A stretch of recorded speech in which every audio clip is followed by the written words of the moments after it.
It's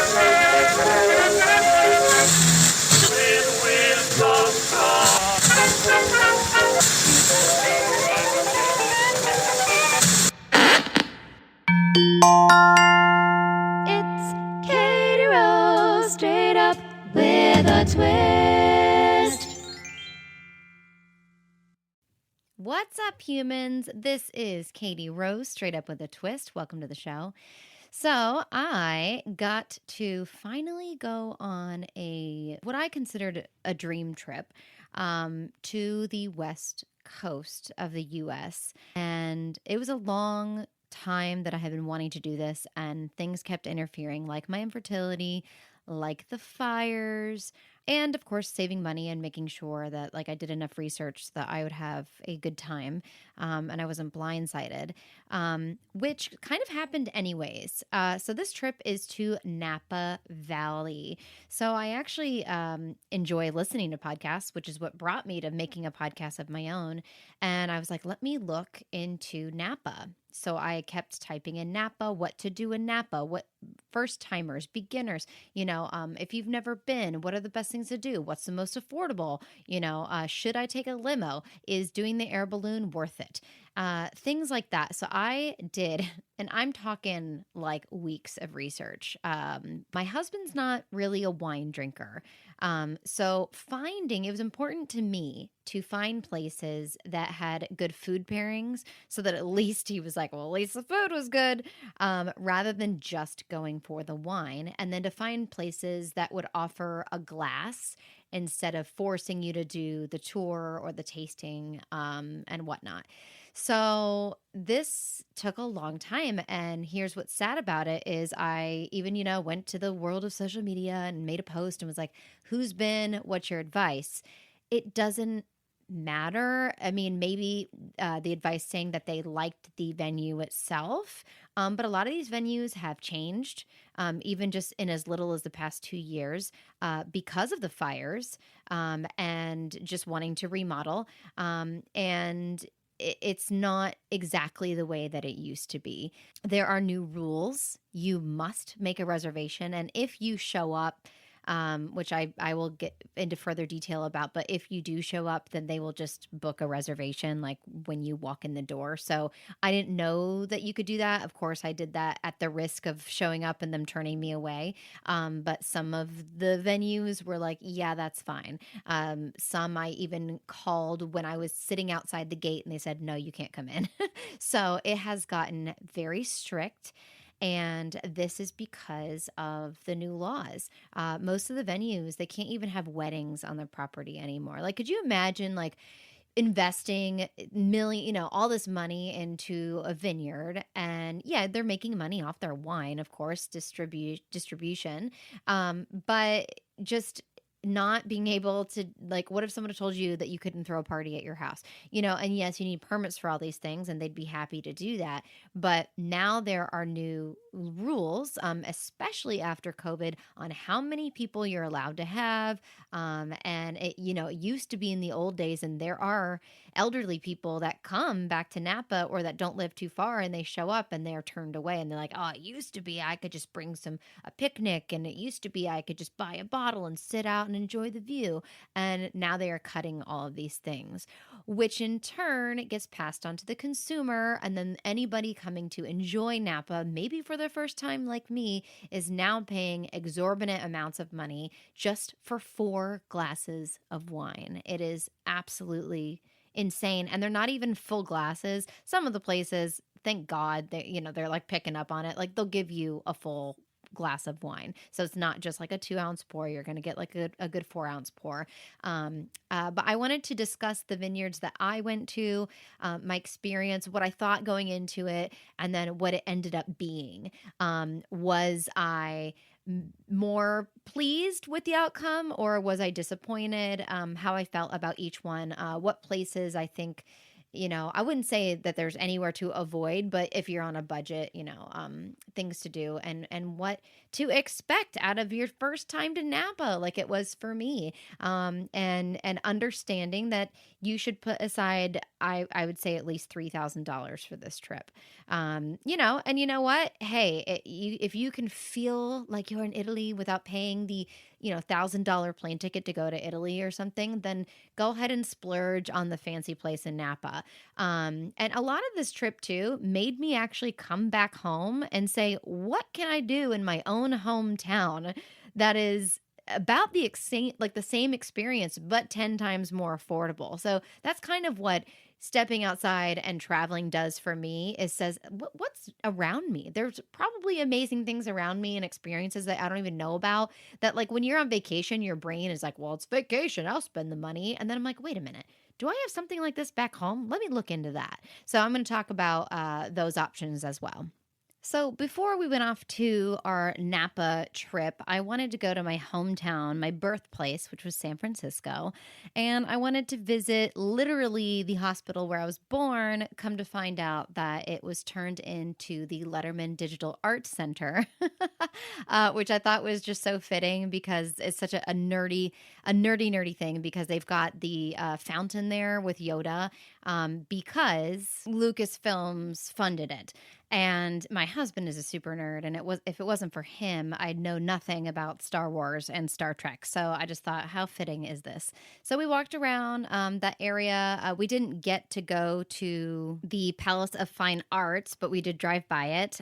We had other things on the agenda, but we did get to walk up by the Presidio, the Lion Street steps, which I highly recommend. I thought that was a cool experience. A lot of people were running up there and jogging, and we actually witnessed a kid vomiting because the hike was just too hard and he probably drank too much the night before. Who knows? But he definitely was exerted, and it was actually nice and chilly and windy out. So that just goes to show like how hard the altitude is. It's steep, and then there's also trails there, which is pretty cool. They had like a lover's lane trail that could take you right back down. So if you do park in the Presidio area, you can walk up the steps and then take the trail back down, which is what we did.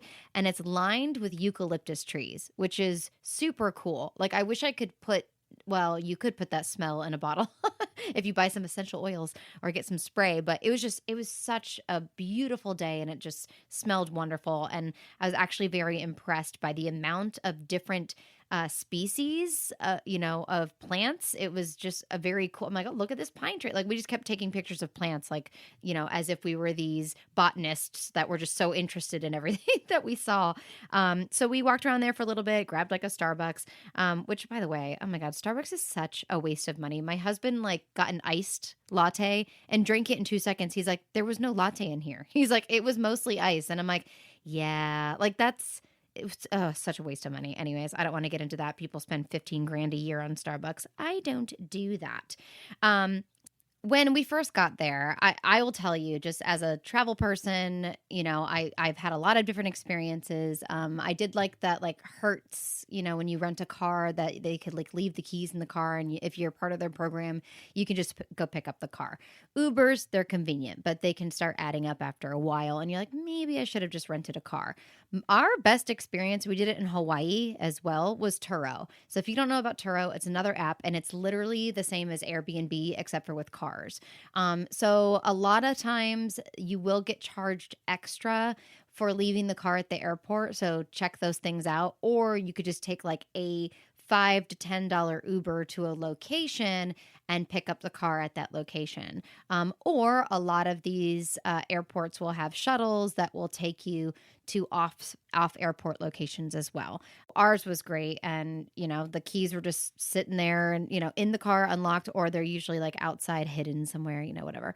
I hate to give that away, but it's great, and it's a little bit of a risk for the owner, but it's great benefit for us. We probably saved $400 renting through Turo instead of through a commercial rental service. So that was great. Good experience. We actually rented my husband's car that he already has. It was just like a different year, which was crazy. We're like, yeah, at least we're comfortable in it. And we thought, well, if we're gonna be driving around San Francisco on diagonal streets and hills and we're not familiar, like maybe we should get a car that we're really comfortable driving in. And then you take pictures of the car and you submit it to the app. And that way they can't be like, was this ding yours? And you're like, nope, I have the photos to prove it. It was not.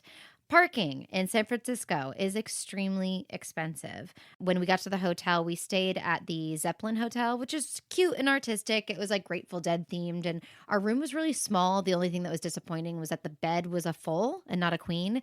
And I'm like, what? What is that? Like, you knew it was two people. And, it says standard room, but usually that means standard queen. I don't know. Or it's two fulls is typically the situation. But we were a little shocked with that. Either way, it was cute though. It had an espresso machine in there. Like, it was fine. The shower head was really weird. Like, it was just like open, like it didn't have like the little pinholes in it really. And it was just like copious amounts of water shooting out. But my husband kind of liked it. He's like, I like the water pressure. So to each their own. And it was only for one night. So I'd recommend it. Plus there was a bar and a restaurant attached to it.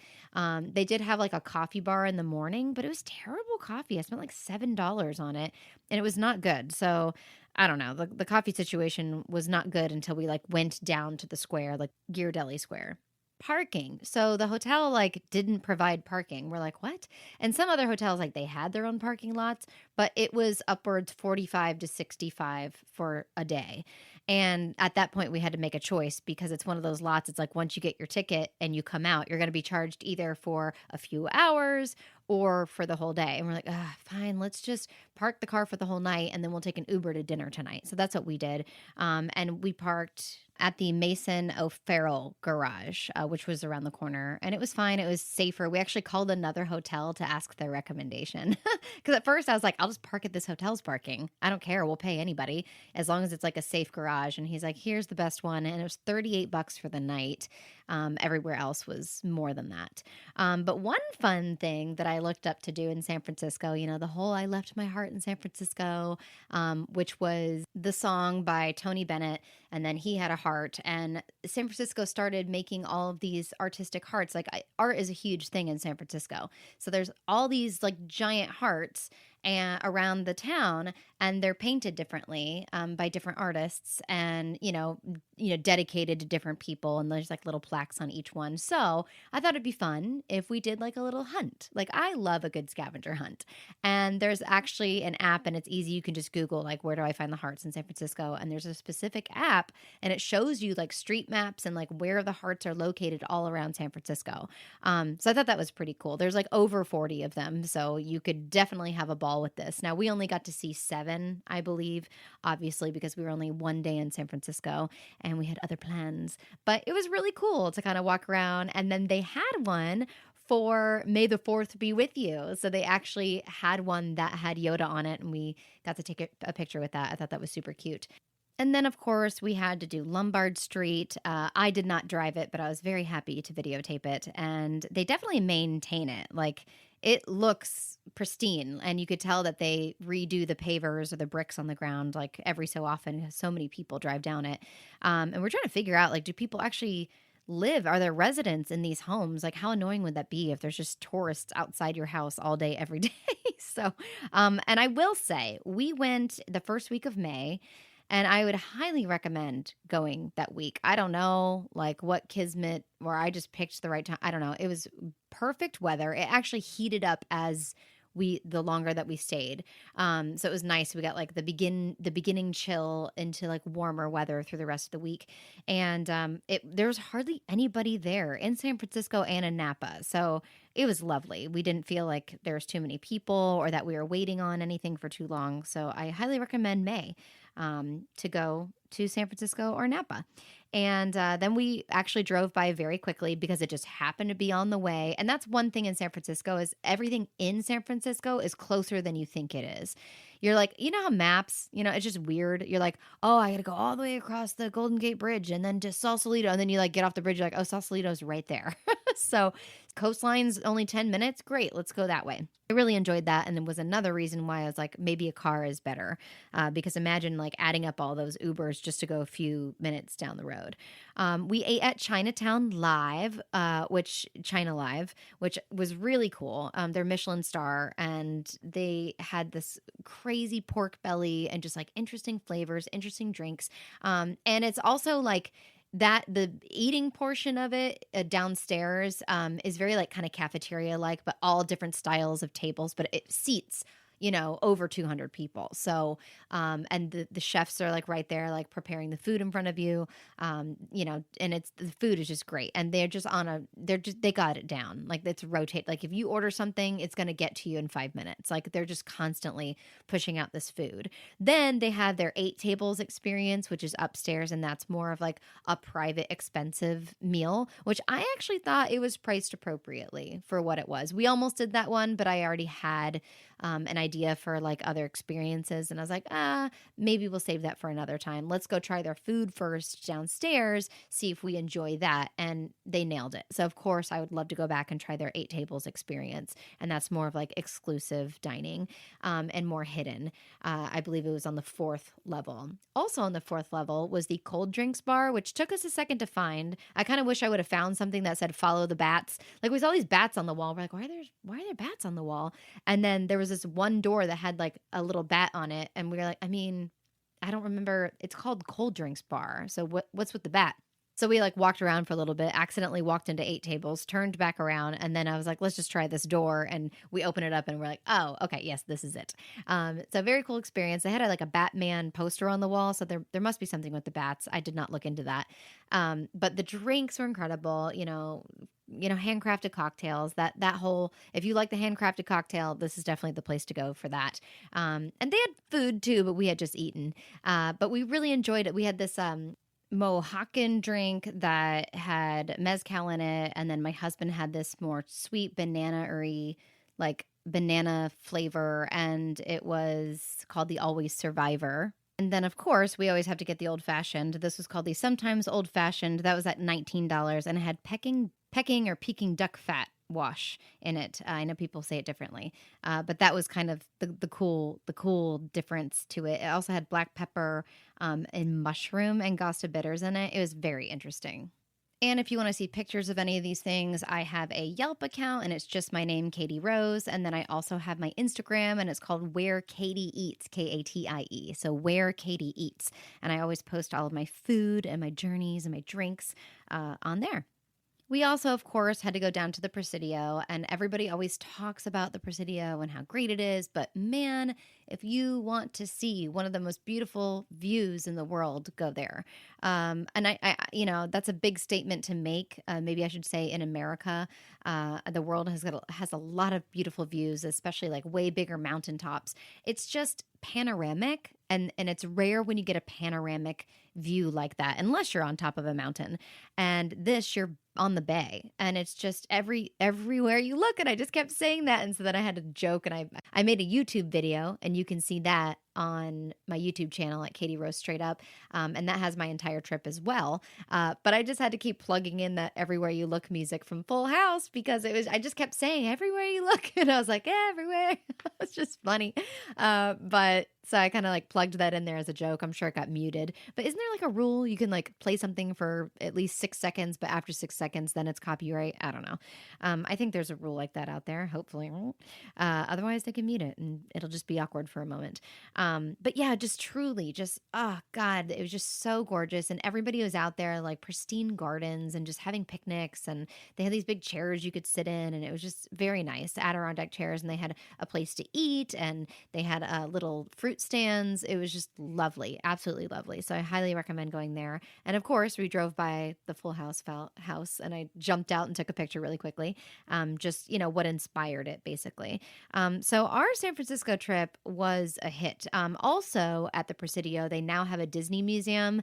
I believe it's 15 per person, but you can also go in for free and just look at all the trophies, and just see like all of the collections over the years of all the awards that Disney received. And some of them are really different and cool looking. If you've never seen an Academy Award, you can walk in there and see one for yourself in person, which how many people can say they've actually seen one with their own eyes? I sure haven't. Then they had like another free area where the bathrooms were downstairs of all of like the posters from different, cartoons and movies, and like the, areas that opened up like Tomorrowland and stuff like that. So that was kind of neat. And then we did go into the shop and we grabbed a few little souvenirs in there as well. But I highly recommend the Presidio. And then we actually did get to drive out to Muir Woods. That was my husband's favorite part. This is so jaded-ish of me. I've experienced a lot in my life. I've seen a lot in my life. And I've done a lot of trails and walks and hikes and things like that. And Hawaii was stunning and beautiful, and it was like ever changing. I think my issue with Muir Woods, it was all the same thing. And you're like, yes, these are big, beautiful trees. And I know there's other areas where that redwood is, where you can drive your car underneath it. I wasn't sure what that was, but that was not here, at least not in our experience where we were. And we parked and paid and went in. I think it was 15 per person. And it's a nice walk. And then finally there is a trail that gets a little bit more exciting. You go up, a few stairs, and then you're kind of high up. And I got a little nervous because I'm not so great with heights. Even though I've done things in my life with heights, it's still like, I don't know, it's like it gets worse as you get older, like the vertigo. It's like my body just wants to throw itself over the edge, even though I know I'm fine. But, I was hoping there'd be like a garden area or something. I don't know. I don't know what I expected. Maybe a better, like a viewpoint, like an overlook, an outlook area that you could take better pictures, but you're kind of just in the woods and you walk a few of the trails, and then that's it, and depending on how long you can walk, it's like, all right, it's just more of the same. Here's more of the same trees. And maybe there was a trail that went somewhere else. We were like, we're not going to walk 5 miles or 6 miles today. Let's do the 3-mile one, so you can explore at your own will, the length that you would like to go. So they do have a bunch of different route options. It was a nice experience. Driving up the winding roads to get there was very nice. There's no cell service, so don't expect to be talking to anybody. That's going to be just you and whoever you're with, and that's it. Knowing that the forest is protected and the trees are hundreds of years old, that's really cool. I wouldn't say it's like an urgent experience for anybody to do, but my husband might disagree. He enjoyed it. Like I said, I think I prefer when you go places like Hawaii where you pay to go into this, the gardens and waterfalls, and it's constantly changing. I think, like I said, it was like, okay, there's another tall tree and there's another tall tree. And that's just my honest perception of that. For me, it was really cool to drive across the Golden Gate, and it was just beautiful. I actually liked the pier area as well. We went into the vintage old arcade, which somebody should film a movie in there because that was really cool. I'm like, most of the like little games and stuff, it was interesting. Like their pictures or their like, tests of love and strength and psychology. And then some of them are just like, little figurines, like the ugliest figurines you'd ever seen. Inside there, like just telling these stories. Some of them are a little racist, those were the times. And I when I go back, I would really like to go to the San Franciscan. I went up inside very quickly up the elevator, and it was so cute. It was just like this old vintage diner, and it had a great view. And I was like, I want to eat here next time. We ate at the Palette House, which was lovely. Also posted about that. Very unique experience, very artistic. We had these like mochi dumplings that were stuffed with rabbit that were in the shape of a rabbit. Like it was super cute. So really good food, really good dim sum. I highly recommend Palette House, and that's right in the Ghirardelli, however you say it. And they've got like little shops in there, a little bit more modern than I expected the square to be. Quite frankly, I was like, this has been here for a while. Like it should look older. So I don't know when they've updated the places or if it's like the same building, but then they just, it's been occupied by so many different vendors over the years, I would assume. I even had a robot make me a rose latte, which it's like the most perfect cup of coffee you'll ever have because a robot's making it. So there's no human error. It's like exact ounces and, it was delicious. But a robot made my coffee for me. That was kind of an interesting experience. And we walked down the pier. They had a nahoku there. So to my Hawaiians out there, I bought a necklace. And I bought a heart, because I left my heart in San Francisco. And it was made out of abalone and diamonds and rose gold, and I love it.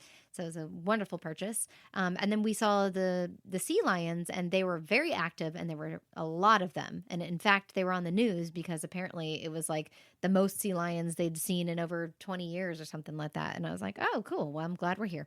And then we just saw Alcatraz from a distance. We didn't feel the need to go. I've seen enough like footage of it online, and I was like, I don't think that's something I want to spend my pennies on. It was kind of funny because somebody was playing Rochambeau, that rock paper scissors game, and as they were taking the boat away, and they were trying to get people on the shore to play with them, like from a distance, and I was like, I'll play with you, but she didn't see me. But I was like, it's kind of a clever thing to do. As you're sailing away. And yeah, so we enjoyed walking down the pier. I mean, obviously, I think they could get rid of 1 or 2 or 3 or 4 of the touristy hoodie shops, but they do sell the most hoodies in the world, and I did buy a hoodie because the last time I was in San Francisco, which was 2005, I went down there and it was freezing, and I think they know that people don't realize what they're getting into, and it gets really cold down there. And I bought a hoodie, but the zipper broke and I never fixed it. I still have it, but I haven't fixed the zipper. And I was like, I want to get another hoodie to commemorate this trip. So I did. Certain things I will buy to commemorate trips. So the jewelry will last forever. The hoodie will last for a while. So yeah, that was nice. And, it was also just beautiful walking around and just seeing the shore and the town. And they must have had water shows down there because they had like permanent cemented seating, like bleacher stadium seating right there by the beach. And I was like, well, did they used to put on shows on the beach in the water or something? So I'm not sure what that was about, unless it's just like families that would wait for their significant others to come in from sea that day. Who knows? I'm not really sure the history of that, but there's a lot of history in San Francisco, so I can appreciate that, and you can feel it as well. And just seeing the trolleys around. If you've never been on a trolley, go ahead, hop on a trolley. I've been on one once. It wasn't something that we felt the need to do. It does seem a bit touristy rather than like for the purposes of getting from point A to point B. But yeah, and we just did street parking. They have garages down there too, but very hilly. And we thought it was beautiful. So I'd recommend going down to the square. To eat, I'd recommend the San Francisco. And there's also a crab place right next to it, or the Palette House. Those are the 3 places I would definitely recommend actually going to sit and eat food. Otherwise, the rest of them were kind of there was a sushi spot down there, but we didn't get to explore that too much. So yeah, just trying to find those little hidden gems and not getting too much into the fast foodie, touristy little spots down there. So then we crossed the bridge. We went to Sausalito for a moment just for the evening. Parking, bad situation. They even charge for bicycles just to like lock their bike there, which is ridiculous. And I mean, it shows why people aren't down there. Like they charge a lot for parking. And then, a lot of the boutique stores were like super expensive. And then some of the dive bars were not well kept. There were looks like there's a lot of little Italian spots down there. We didn't explore that because we just ate. And so we went to the Barrel House, which looked newer, and it was on the corner by the water. And we're like, let's just go get a drink and watch the sunset. So we did that, watched like the pelicans chasing after the fish. And that was nice. But I think Sausalito is not what it used to be for anybody who was there in the 80s. Yeah, just not what or 90s, not what it used to be. Hopefully they can, build it back up. I'd like to see that place hustling and bustling. And maybe it was also the time of year. But I imagine it'd probably be a little, expensive. And then when it is hustling and bustling, then you're probably fighting to get a seat because it's a smaller town. And then you're probably spending a lot of money.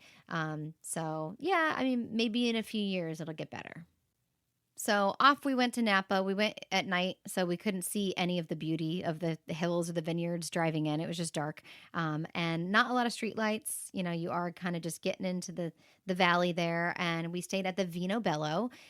They will try, but this is one of the least pushy places I've ever seen ever, trying to get you to like get a timeshare. They were just like, you can go on a tour if you want, and then it was like, nope, okay, and I was like, no, and that was it. I never heard a peep from them. They never tried to call me, never tried to bother me again. They also give you boxed water, which I appreciated, instead of plastic bottles, and just unlimited. So if you ever need water, like they know, like, hey, it's hot here. People are drinking wine. Come get your water. I was like, this is great. And it was a big resort, bunch of different areas. All the different areas were named Merlot or Chardonnay or Pinot Noir. So that was kind of cool. They had a bowling alley there at the Vino Bello.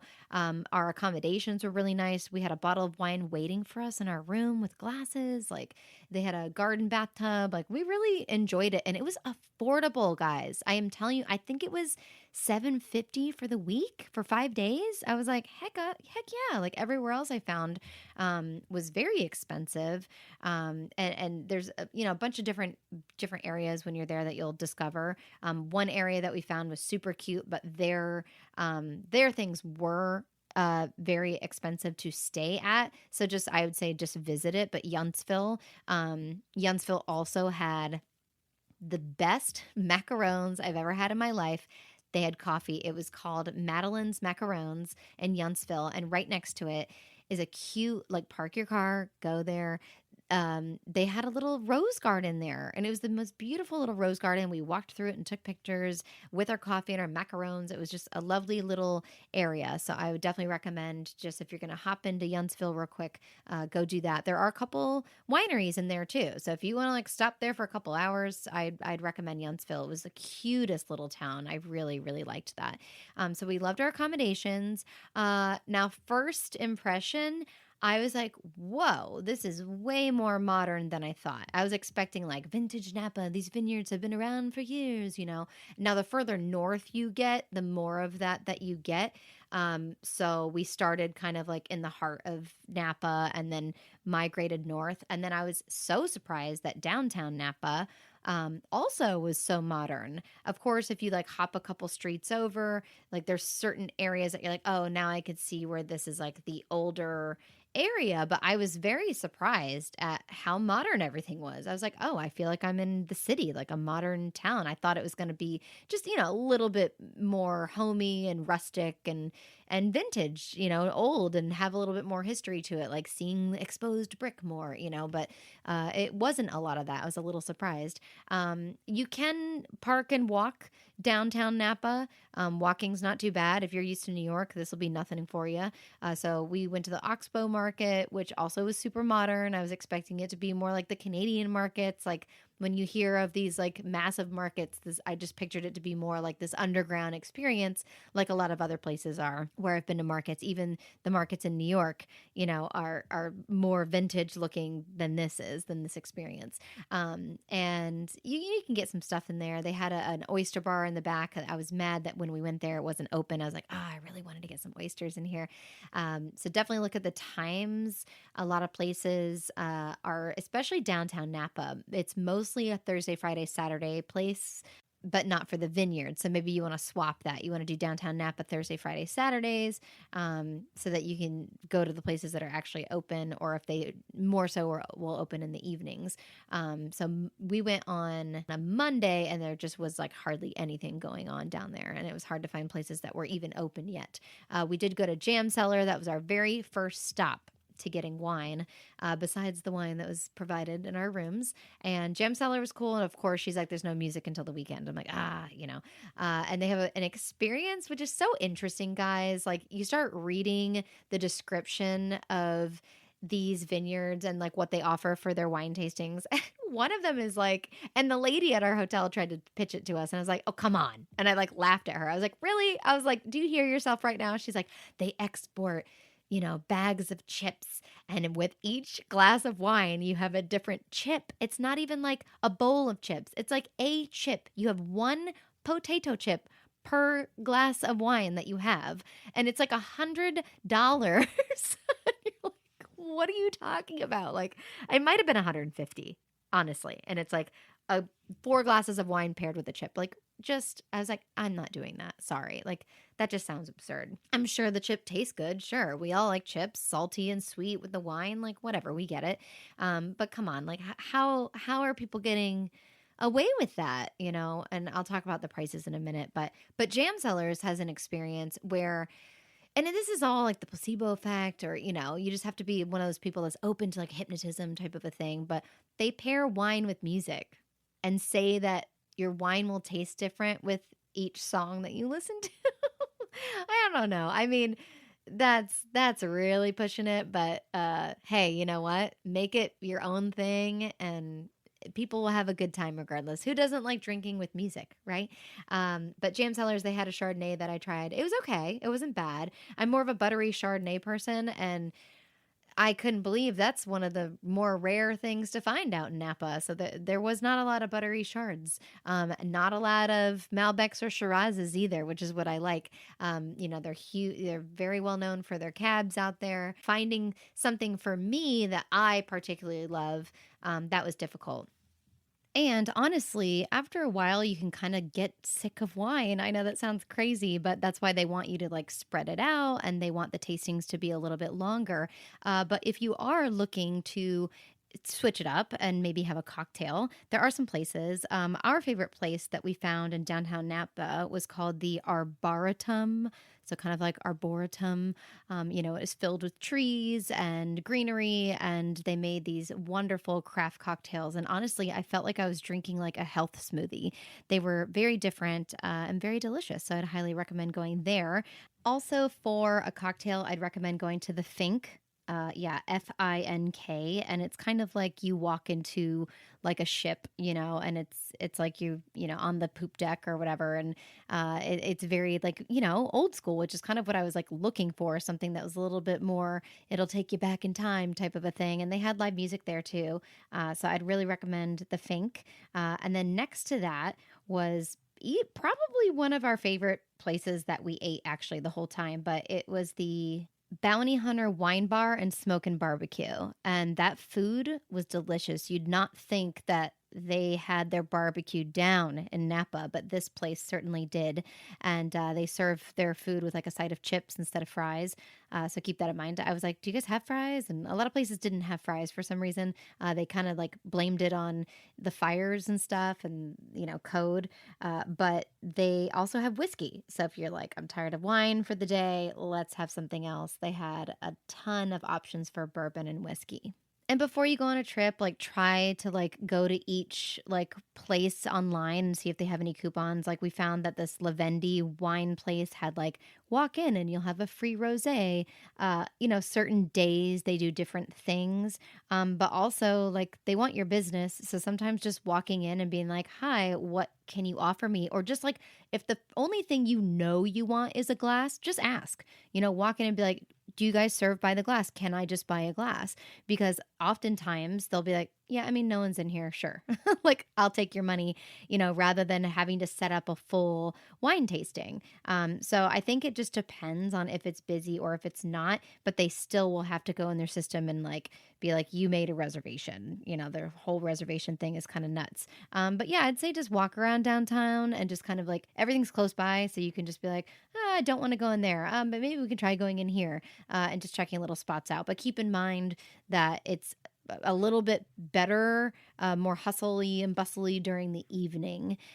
They did have this super girly restaurant, and you can't miss it. Like if you're walking down the main road there, and it's like it's definitely probably the place every girl goes for a bachelorette party.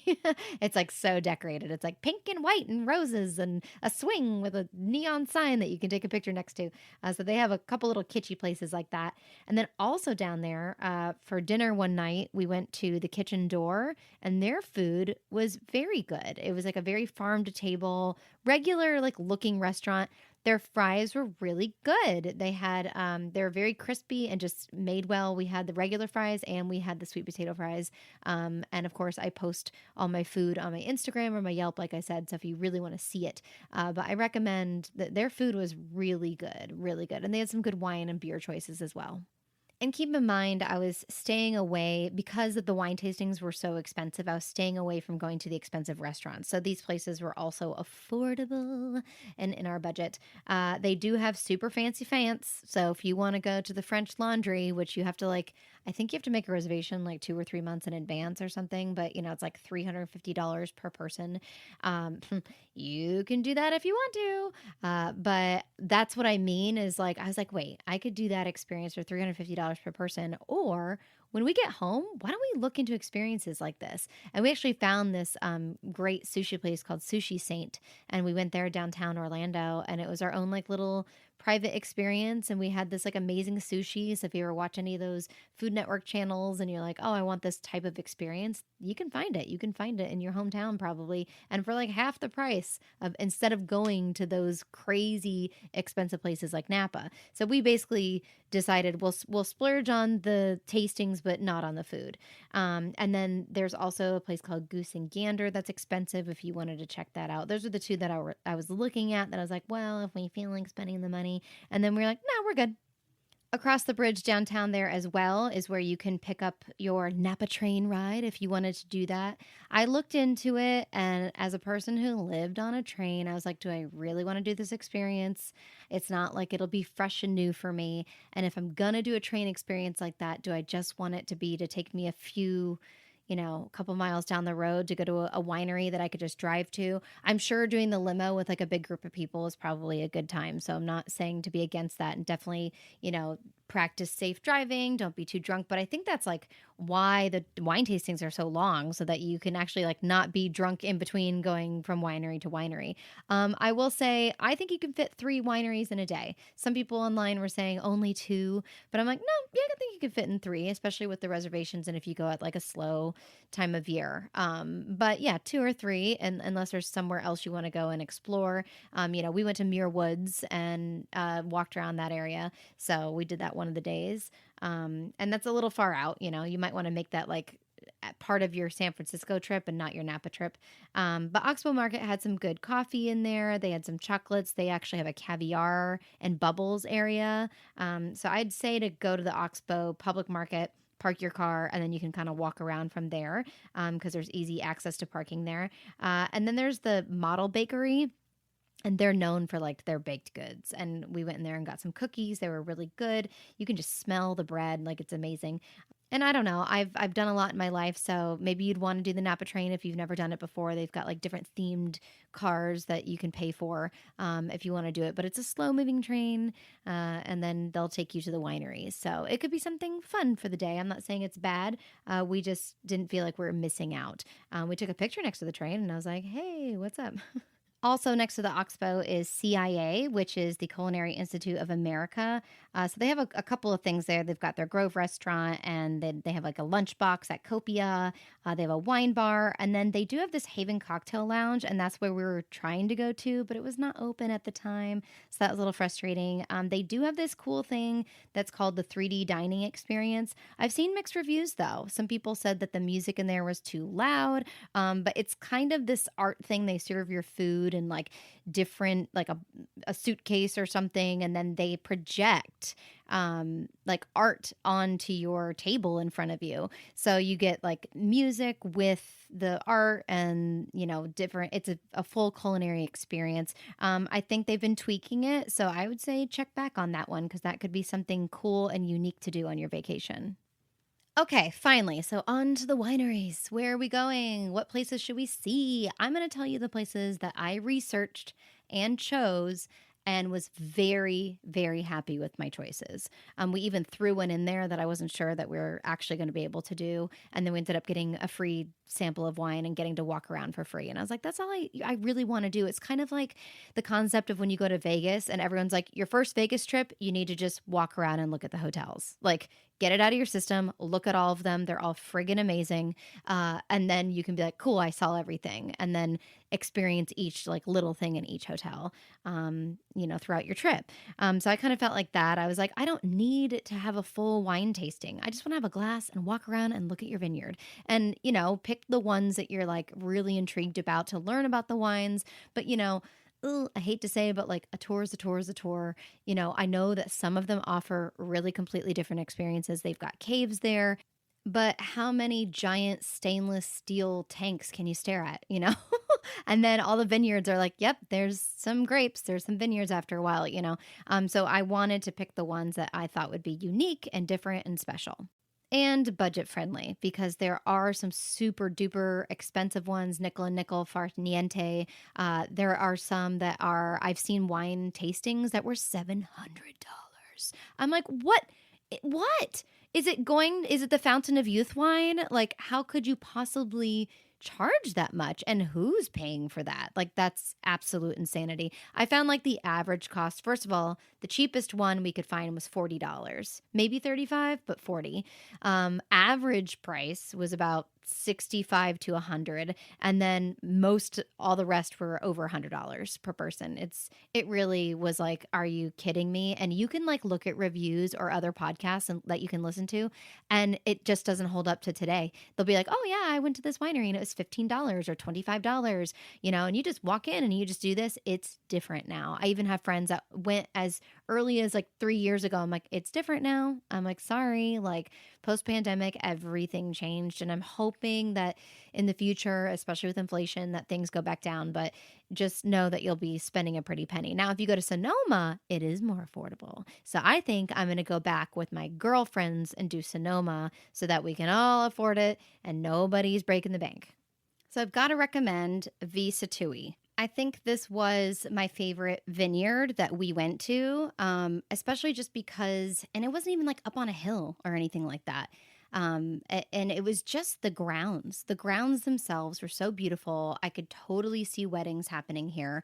It's got that cobblestone and the bathrooms were clean and they had tons of picnic tables. And the cool thing about this location is they have a deli. So you can go in, they've got free food tastings of like, pretzel dips and jams and stuff. And then they have like your traditional like square bar where they can serve tastings. And because nobody was there, he allowed us like to have a couple of tastings like without having to pay for them. But he knew we were going to buy a bottle. So I said, we want to buy a bottle and we want to sit on your grounds. And they're like, that's great. And then you can go to the deli and get a sandwich and bring the food out with you. So it's very beautiful. We went first thing in the morning. So as soon as they opened, I think it was like 9-ish a.m. And that morning we had gone to get the macarons. Best macarons I ever had, Madeleine's macarons, and the coffee was delicious as well. And then that rose garden that's right there in Yountville next to the macaron coffee shop. But they had like the coolest flavors. I think my favorite one was the beet and goat cheese. They had like basil and thyme and just really unique savory flavors as well, like maple bacon macarons. And that's in Yountville, and Yountville's more pricey and expensive, but it was a cool little stop on the way to Visa Tui. And so nobody was there. We had like the whole place to ourselves. And even 2 hours later, there's only 2 other couples that had come. So I definitely recommend the month of May and like the earlier half of it because it was like nice breezy weather as well. And they had like this little farm cat like running around, and we went to the back and saw the vineyards as well and sat at like a nice round table. They had like a little fountain back there, and it was just the ambiance was so lovely. They had like an archway too and a whole big rose garden area. So that was my favorite experience. And just knowing that it's like, oh, I could just walk up and grab some food if I get hungry, or if you want to stay longer and get another bottle of wine, go for it. The one that we got was La America, and it was like more of a chocolatey taste, which I really liked because it was the early morning. And so, you don't want to go too hard in the morning. And most people, they get the Gamay Rouge, which is like a very red, bright, citrusy. I think it's like strawberry and watermelon flavored. So very easy to drink on like a hot summer day. That's like one of their number one sellers. So I'd recommend either of those two. We really, really enjoyed our time there. I also felt like I've seen a lot of reviews where they said that people were really pushy about joining the wine clubs.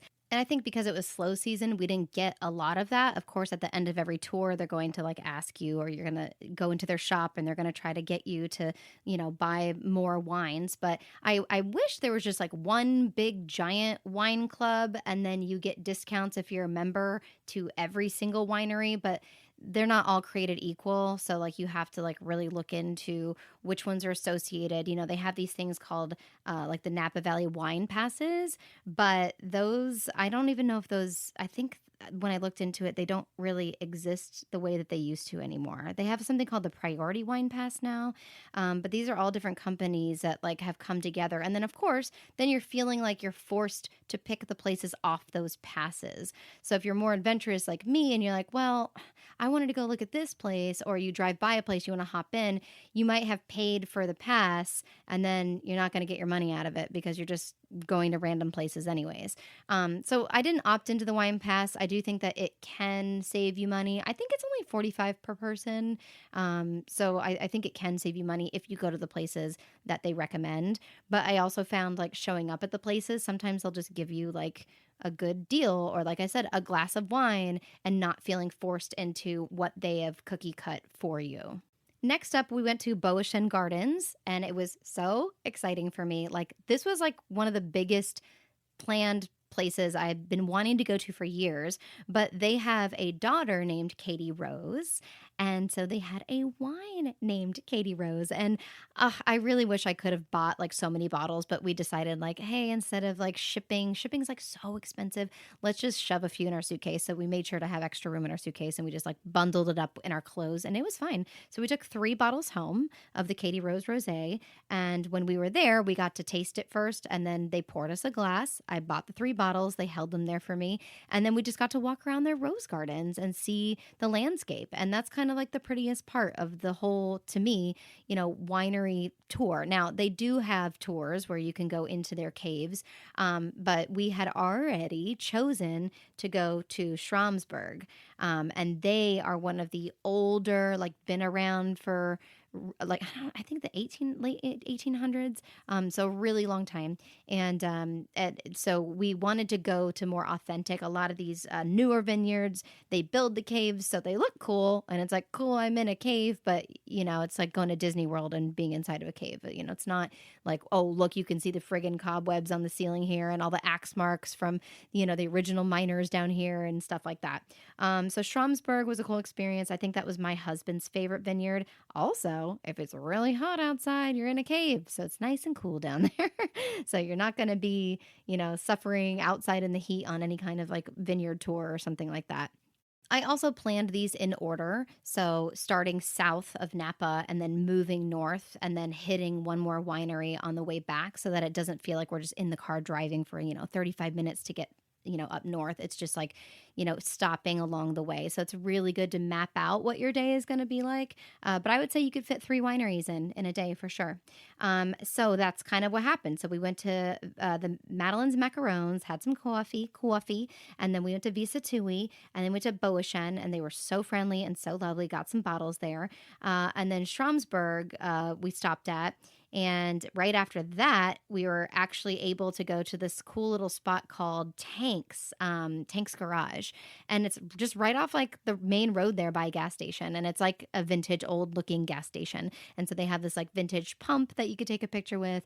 And then you can buy wine by the glass there. They also have wine tastings as well. And then they have a cool room in the back that you can purchase for parties. And it's, more dark and cozy back there. So I thought that was a cool little touch. Like you wouldn't even know that it was there. And that's where the restrooms were. So I was actually able to go back there and kind of like peek in and take a look. Also, when they give you, if you buy a bunch of bottles of wine, and they also have a bottle that has Marilyn Monroe all over it. So very artsy. But they have like a to-go box, like a cardboard box, but it's like in the shape of like a boom box, like it's really cute. I'm like, what a clever idea. So we really enjoyed that little quick pit stop as we also got gas. And then on the way back down south, we stopped at this other place called Péjus Winery. But the Schramsberg experience was really cool. That one is going to be your sparkling wine and your champagne. So that tour was $85 per person, which most of those cave tours were over 100. So I thought $85 per person. It's so funny because I say it and then it's like $85 per person just for 4 glasses of wine. But you're like, you know what though? Compared to all the other ones that were over 100, I'm like, this is a steal, you know? And then they have some nice grounds. We didn't explore the grounds as much because we did the tour. And there wasn't really much. You're just kind of like up on a high hill. The drive up is kind of cool. You drive like off the beaten path, up a hill. And they've got this like little, lake in the front, kind of looks like a little frog lily pad lake. And they have a frog statue in it. And then like a little picnic table on the side there if you want to, buy a bottle of drink there. And then of course they were more about like, hey, want to join our wine clubs. But yeah, my husband really enjoyed that experience, and you learn a lot about wine and the caves and the barrels and, keeping your bottles sideways. That's another thing is, you can have what's called corked wine, and that's bad. It doesn't mean like you just put the cork back in it. Because when you go to a restaurant, they're like, oh, we charge a corking fee, to take it out and put it back in, bring your own bottle. That's not this. A corked wine is when it goes bad, which I just had that experience. Oh my gosh, my uncle who passed away, we were going through his things, and my cousin's like, here, take this, bottle, and I'm like, okay. It had been sitting upright though for over, I don't know, 15 years, and I was like, oh, vintage, and then I'm like, wait a minute, this is gonna be bad, isn't it? And like you could feel like there wasn't any like air left inside the bottle, so it didn't like have that like tight pull out of it, and the cork was kind of crumbling apart, so it needs to be tilted sideways. So there's something to having your wine at a certain temperature and keeping it tilted sideways. That's why they make the wine rack sideways. You can't have that bottle sitting up all that time because the wine needs to be sideways to be touching the cork and to keep that air pressure correct in the bottle. So it was bad. Like you could get really sick if you accidentally have some corked wine. So we love Schaumsburg. That was a cool experience. I hope you do like bubbles, though. I did find it difficult to down like 4 glasses of bubbles. We did this at another vineyard I'll tell you about in a minute, but it's difficult. The bubbles are hard for me. I don't drink any kind of soda products, so I don't do carbonation, so that was like harder for me. So just keep that in mind. But I think the full experience was still cool. So if you're gonna pick your bubbles, I'd go with that location. Then we swung into Péjus. The entrance was beautiful. They had this cool, like, not scavenger hunt garden, but they had like a map of like their garden that you could like, and it tells you where to go and like picture perfect like places to go. And they've got a bunch of statues and different art pieces there. Like I took a picture next to this like, bronze statue of a lady laying naked in the grass. And so I laid in the grass naked next to her, stuff like that. So very artistic. And then they've, you can get a view of their beautiful vineyard. And that was just pleasant. We walked in, we didn't have to pay anything. Like the guy was just like, hey, it's slow season. Here, have a glass. Enjoy the grounds. And it was like, okay. And of course, I'm sure they want to like sell you some wine if you really like that pour, or come back in and have some more. But it was like towards the end of the day too. So he was just like, it's the end of the day, have a glass, enjoy. And I'm like, okay, so that can happen too.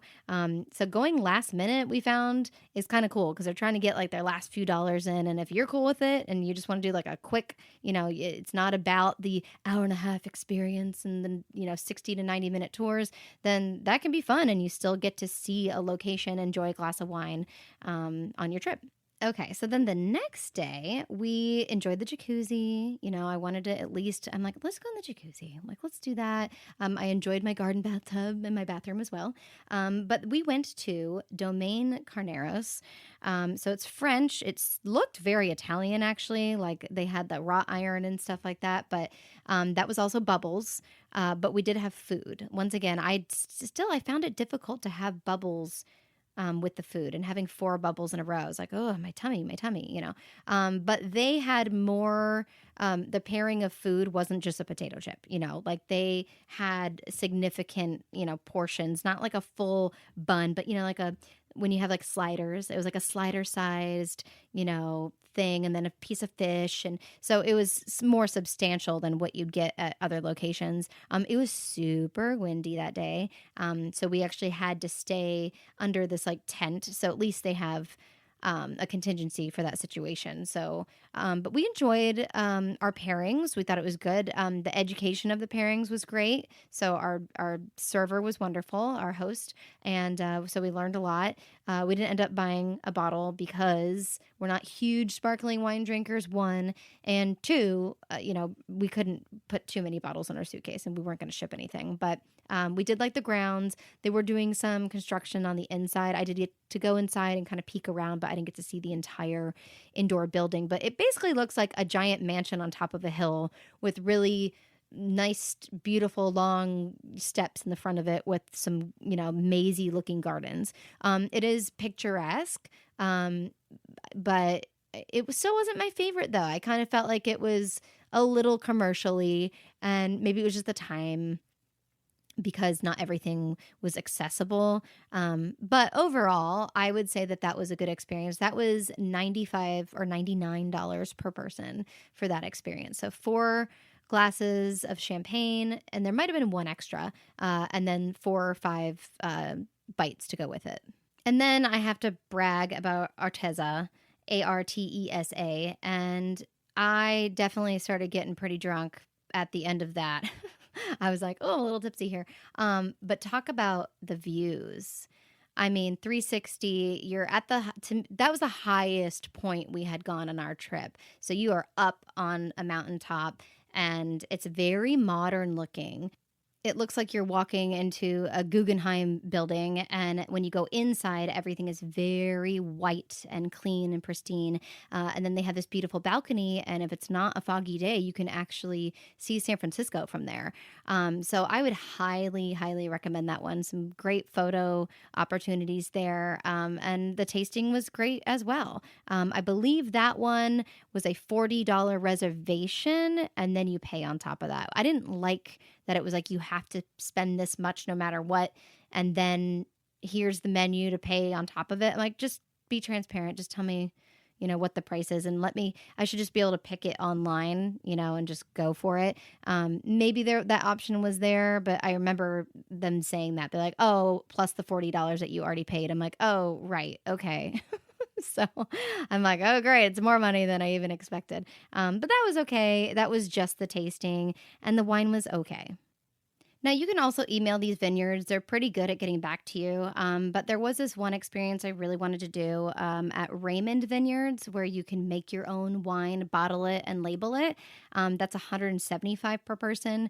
But I was like, what am I going to do? Like, go there? Like, my husband's not going to want to, for both of us, $175. Like, and then so if I just do me, then he can just sit there and watch me the whole time. So it just didn't work out. But that was one of the few places that still does that kind of experience. So Raymond Vineyards, they do that. I didn't get to go to Laird Family. I wanted to go because I have a friend with that last name. But I heard that one was cool and very homey and nice. And they do have an experience where I think you pay $10 and you can sit on their grounds, or is it 40? It might have been 40. But I know you have to pay regardless if you want to just buy a bottle and sit on the grounds. They also have like a thing where they will bring a picnic basket to you as you're sitting there. So I think that could be kind of a Visa Tui style experience. So I would say Laird is probably worth it. We didn't get to do it though. We were hoping to be able to go to Nicciolini, but they were not open the day that we were going to go. I think they were only open Thursday, Friday, Saturday. But that is one of the oldest wineries in Napa, and it's definitely off the beaten path, north and to the right. So Nicciolini, I would say to look into that one. Wish we could have gone there. I know they do a happy hour at Buena Vista, but we didn't get to go to that one. And then we went to Frog's Leap at the end of our day, and we just like winged it. We're like, let's see if they're open. And so we went in there, and the guy's like, hey, you're the last ones of the day. Did you guys want to do a tasting? We're like, yep, because okay, go park. We're doing this garden thing. And they were once again rebuilding the inside of the main building where the barn is and all that. And so we just did the garden in the back, and that was cute. I don't think it was as impressive as Visa Tui's area. And it's kind of cool because most of these places have rose bushes. And the point of that is if the roses aren't doing well, then it can tell you that the soil is bad, which can indicate that the grapes wouldn't be doing well. So the roses are kind of like an indicator for how the grape and vines will be doing. So I thought that was kind of neat. I'm like, there's rose bushes everywhere here. So we went to the back. They gave us some cheese with our wine. I think we did 4 glasses of wine, and we basically just like walked up to the little like I don't know what it was, like a little food truck style thing, and we'd go up and, get our glass, and it was very casual. And then the guy brought us like a little plate with like some cheese to pair with it. And then we walked to the gardens, and the only thing I was like disappointed, they had this cute fountain in the front, and I was like, do you guys have any frogs? Like, you guys should like have frog statues everywhere. And he's like, no. I'm like, it's called Frog's Leap. I'm like, you're kind of missing, like, people should bring you statues and you should put them throughout your garden. Like, that would be cute, And he's like, there might be a frog in the fountain up front. So we went up there, and there was like a little frog jumping around in there. But I just thought that was kind of funny. I'm like, I feel like you guys should capitalize on that. Like, have a bunch of frogs, make it more kitschy. Like, I don't know, maybe they want to be more classic. But they had a couple little winding gardens you could walk through. They had some cool little benches you could sit on, a little gazebo. So Frog Sleep was nice. I still am like, Visa Tui. I just loved that place so much. But the service was very friendly, and I noticed a lot of like big groups together, like really enjoying themselves, like having like an entire picnic table to themselves and just really having a blast. Now, further north of the Tanks Garage and Schramsberg, there was a place that we like quickly went into called Tamber Bay, and they have horse stables there, and they've got horses running around. So they've got like this little center seating area, like a little fire pit and rocks, and between the stables, because there's stables on either side, and then they did wine by the glass, so whites were like 12 to 20 and reds were 16 to 24, so that wasn't bad at all. And we got to walk around and like pet the horses and watch them and enjoy some wine. So I thought that was kind of a neat experience and a different type of view, more so than just the vineyard. It honestly felt like I was in Texas. Then another one that we just took a risk and swung into, and they just made a reservation when we walked in, was Clos de Vol. And the reason I did that was because I did a show called If Then the Musical, and Adina Menzel sings, and she says, Clos de Vol 2003. And so I walked in and I said, do you have this Pinot Clos de Vol 2003? And they were like, let me check. And they didn't. And I was like, if you're going to get it anywhere, it would probably be at the actual vineyard, and they didn't have it. So I was like, so disappointed. I was so ready. I was like, I don't care how much it is. I'm going to drink this glass of wine.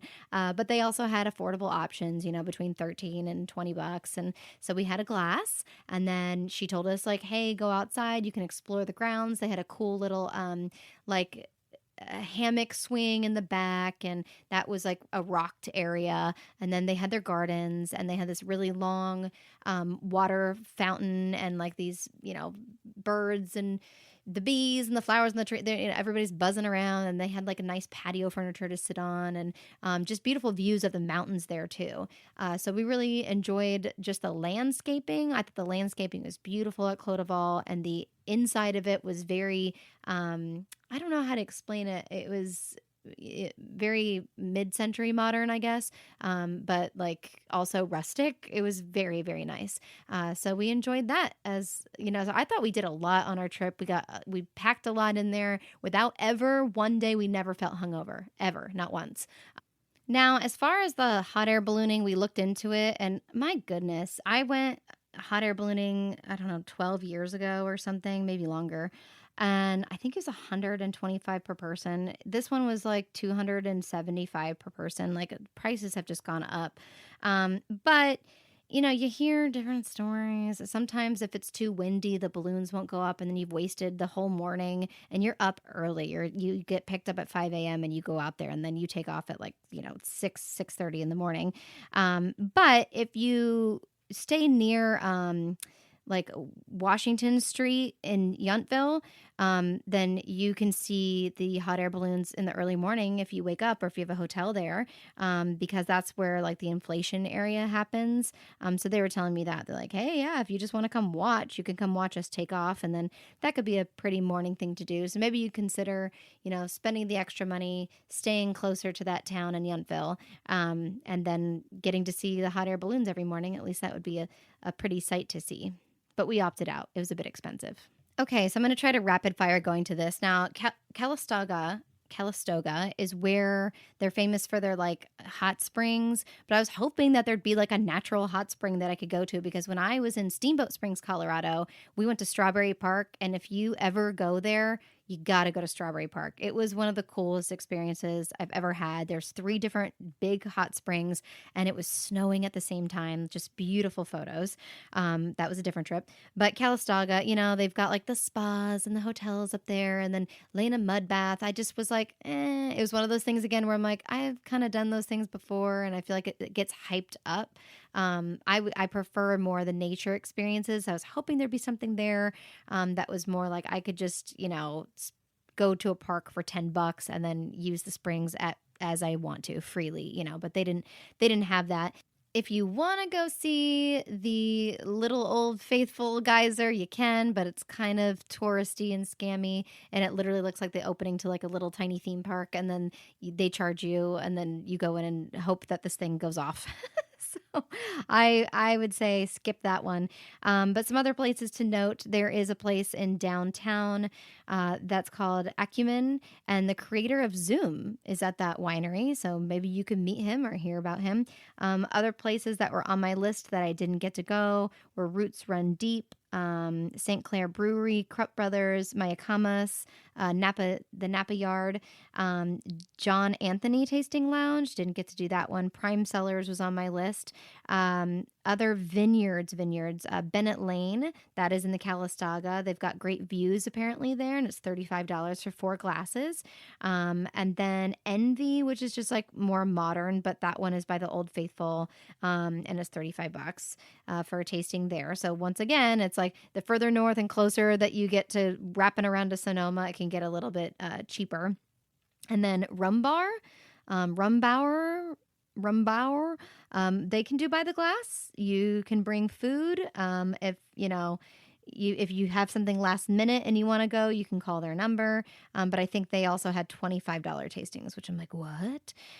St. Helena area, they had the Benicere, I don't know. But we decided not to go there. They have $40 wine tastings. You can enjoy a bottle there if you want. Like I said, I really wanted to go to the Nicciolini, but that didn't work out. Thursdays, they have the $30 per person waived with a $60 wine purchase. Anderson Con Valley, that's in St. Helena, but we didn't go to that one. I think that one was too expensive. Behringer, it's Behringer, but actually Behringer looks online like it's beautiful. I wish we could have fit that one in, but we didn't. But they do have something called Sip and Stroll, and you can pay $20 to, go on their grounds and have a glass. And I think that's on Mondays that they do that. You'll have to go online and check. But I was like, that would be worth it, but we didn't fit that one in. Cliff Family, I heard that one was pretty good. It's $50, open until 7 p.m. on Wednesdays. Or they have what's called a Rise and Wine at 10 a.m., and that's $65. And then the Raymond was the $175, make your own bottle. Camus, $50 waived if you buy $50 of wine. Alpha Omega, we didn't make it to. That one's definitely a little bit more modern looking. Inglenook, St. Helena area, that's a $75 tasting, or they have a bistro that opens 7 days a week from 11 to 4. The Napa Cellars is $30, and you can bring your own food, but we didn't do that one. Vinecliff, Heston Vineyards looked cool. It's like a cookware shop. That's like a very famous cookware place. And that would be a $40 wine tasting. Shandon, wish we could have done that one, $55 or $65 for wine tastings. And then if you do go back to do Clodoval, they do $75 wine tastings with some snacks. And then, like I said, the Laird family thing is kind of cool because you can buy a bottle and then they provide you a blanket, and that's like between 10 and 4 p.m. Most of the vineyards are going to close by 5 o'clock, so that's why everybody starts early in the morning, and then you can get most of that time to yourself. They have this place called Del Dotto, and that is a cave and tasting, and that's $120 with a snack of pizza. Like, I'm not sure, like, it looked like in the pictures, like you get your own personal sized pizza. And I was like, well, that's cool. But then it was like, wait, is that what they're cutting up into pieces and then giving everybody a piece of it? So that one looked interesting, like Italian themed. They have the Davis Estates. They also have caves. That's $125 with wine and food pairing. They have Rutherford Hill, and that's $150 for the reserve tier wines, and that's served alongside cheese and charcuterie, and then $60 regular tastings. They have St. Helena Hall tasting, that's $75, wine and cheese and tour, and then the regular is $40. The bar there is called the Hall, and that has the chandelier cave, which is like their big thing that they're like, oh, this private, very artistic chandelier thing. The Farniente has huge caves. That was way too expensive.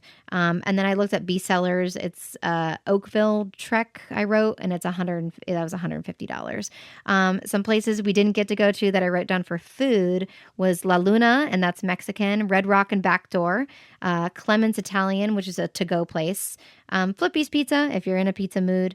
Of course, we went to the Kitchen Door, which was great. And then I heard about the Soda Canyon for sandwiches. I think there's 2 Soda Canyons. There's the one that's like off the main road, and then there's one that's like downtown, I think. But I heard they have great sandwiches. Oakville Grocery, we didn't get to go there. The Bounty Hunter was fantastic. They also have a happy hour. The Garden Lounge Cafe, which we didn't get to go. That was at the CIA. And the Bottega, people said to go there and go sit by the fireplace. And then the fancy courses, they had a place called Press. Brasswood Bar for a cocktail would have been a good place to go. They say to get the Hunky Monkey, which is $18. And then they also have...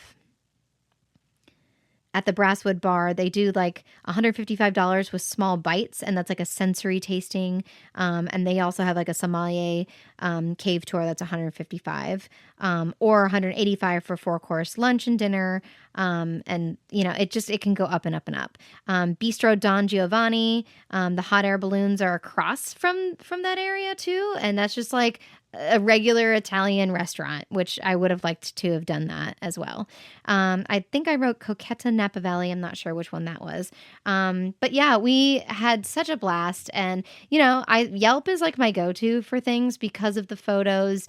I think there's so much you can say with a photo. And we got such a good, well-rounded tour. Like I expressed the places we went to. I was like, man, I should really be a planner, because it was really cool how we did San Francisco basically in a day.